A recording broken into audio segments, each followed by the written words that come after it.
As seekers of apathetic insight, we ought to investigate the complexities of human communication in the pursuit of peace and righteousness.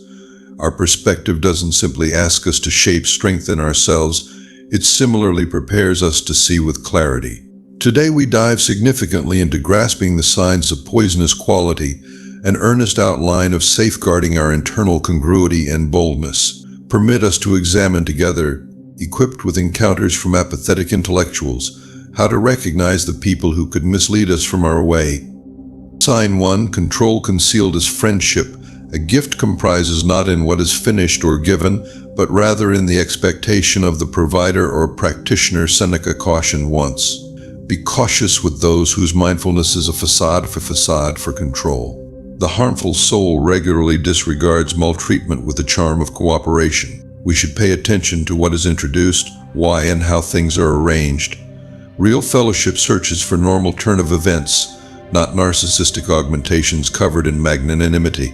Liars are the reason for every one of the wrongdoings and violations on the planet. Epictetus told us in Sign 2. Reliable dishonesty. An insidious tongue reveals a terrible soul. Constant deceitfulness in words and exercises is an undeniable indication of a malicious individual. They believe truth to be a versatile instrument, bowed and bended for their inspirations. As Stoics, we are unwavering in our commitment to the truth because honesty builds trust and strengthens the soul. Sign 3. Thriving in chaos. We were reminded by Marcus Aurelius that the best vengeance isn't to resemble your foe. Because chaos is where they find power, malicious individuals frequently thrive in creating and supporting chaos. Not at all like the aloof who searches for solicitation and reason inside, individuals with vile assumptions relish the aggravation that possesses others from their genuine expectations. They so struggle, understanding that chaos incapacitates the total strength of the moldover. Sign 4. Lack of compassion. An objective observer recognizes the significance of compassion, our shared connection through reason and emotion. Nevertheless, those with harmful objectives show a conspicuous setback of sympathy. They don't care about other people's pain because they see feelings as tools to be used rather than experiences to be shared. As Aurelius communicated, what is somewhat terrible for the huge number isn't perfect for the bumblebee. The scalawags dismiss this interconnectedness, which is fundamental for the prosperity of the local area. Sign 5. Pomposity over wisdom. While Stoicism emphasizes learning and humility, malevolent individuals exhibit arrogance. They disregard their longings regardless of anything else, rejecting insight that goes against their goals. This haughtiness is a limit to any obvious progression in personal growth or understanding.